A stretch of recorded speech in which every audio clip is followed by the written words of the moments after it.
Trent Alexander-Arnold has been one of the most talked about players over the last year. With his future uncertain and a mixed bag of poor and phenomenal performances, there is certainly plenty to discuss.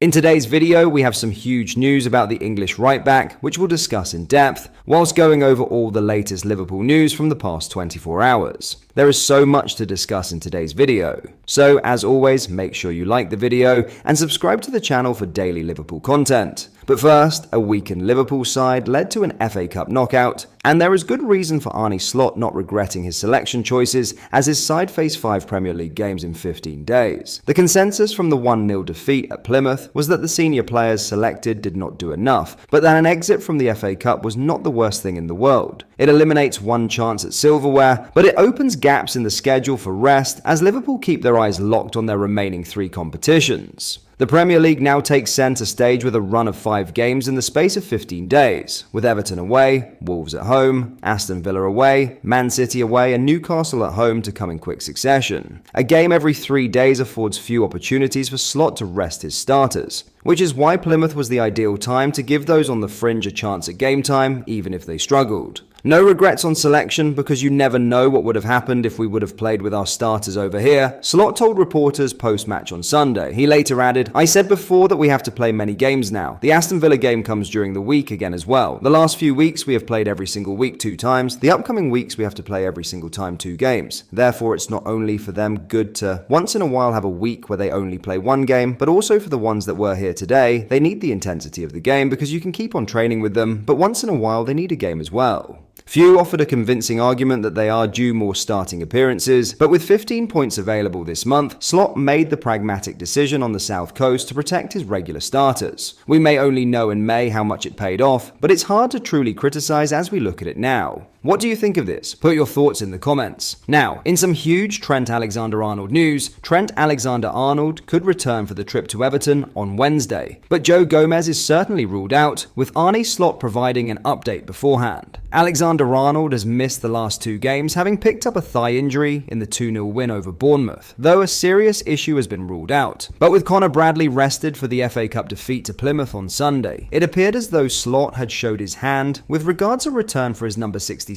against Everton. That may have been confirmed on Tuesday when the head coach gave an update on Alexander-Arnold and Gomez in his pre-match press conference. Slot revealed that Alexander-Arnold had begun to rejoin training, but Gomez is expected to miss an extended period after suffering a suspected re-injury. "Trent has done parts of training sessions with us. Not sessions, a session yesterday," he said. "So let's see how he is today. He will train hopefully with us again, and we have to decide if we take him to the game. Joe, it's the same leg again where he had the injury last time. We're still assessing that, but he will definitely not be available tomorrow."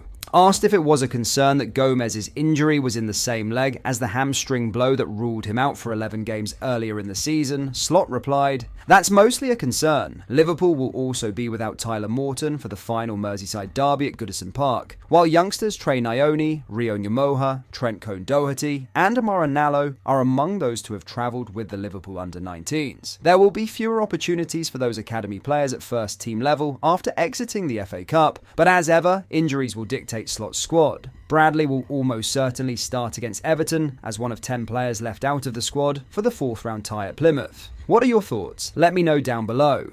Before we get into the next story, if you are enjoying today's video and you would like to stay updated with the latest Liverpool news, make sure you like today's video and subscribe to the channel for daily Liverpool content. Thank you, let's get back into the video.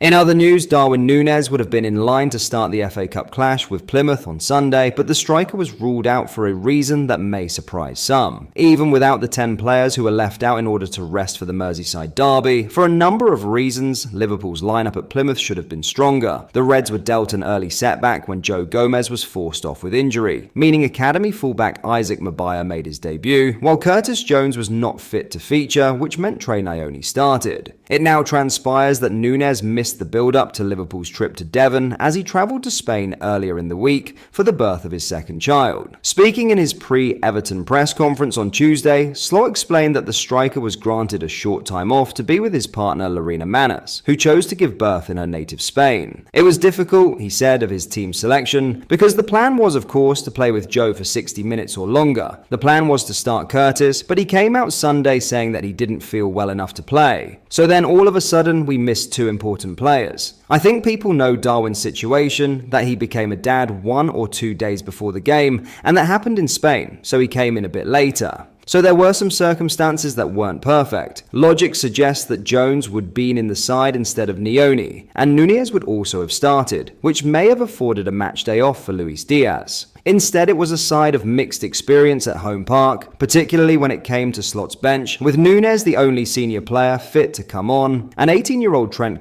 Doherty the only other substitute used. Liverpool's exit from the Cup has been widely acknowledged as a death knell to game time for a number of the fringe players involved, such as Federico Chiesa, Jarell Quansah, and even Harvey Elliott. Slot refuted the suggestion that removing the FA Cup from the schedule would benefit Liverpool, insisting, "There was a wise man that once said to me, 'Nothing good comes from losing a football game,' and I completely agree." The idea was to play with an even stronger team than we did, but still this team should have been able to win that game, he added. The fact that we didn't, and we didn't against PSV as well, also tells us that these players definitely need these games to get the best out of them, because it's so difficult to get the best out of them if they hardly play any games. And that's why, again, it's disappointing that we don't have this extra game for them in 18 days. Nunez is expected to remain with the squad for the final Merseyside derby at Goodison Park on Wednesday, and it could be that the 25-year-old even starts against Everton given his reduced workload at the weekend. What do you make of this? Make sure you put your thoughts in the comments section below. Finally, Brian Prisk, the head coach brought in to replace Arne Slot at Feyenoord,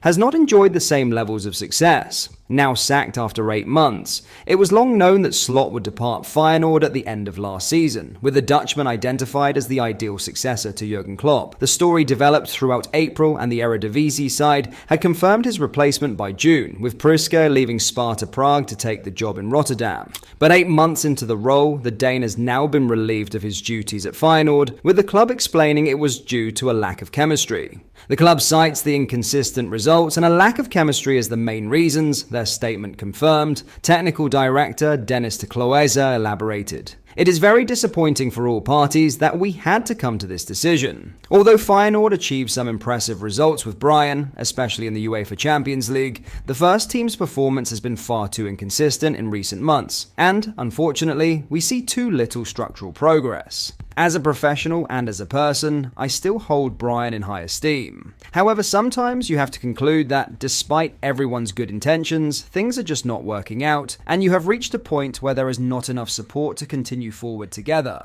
Priske's sacking came on the eve of Feyenoord's Champions League playoff clash with AC Milan, with the first leg taking place at De Kuip on Wednesday night. It remains to be seen who will replace him, but the suggestion is that Feyenoord will see their fortunes in the Eredivisie as priority over any further progress in Europe.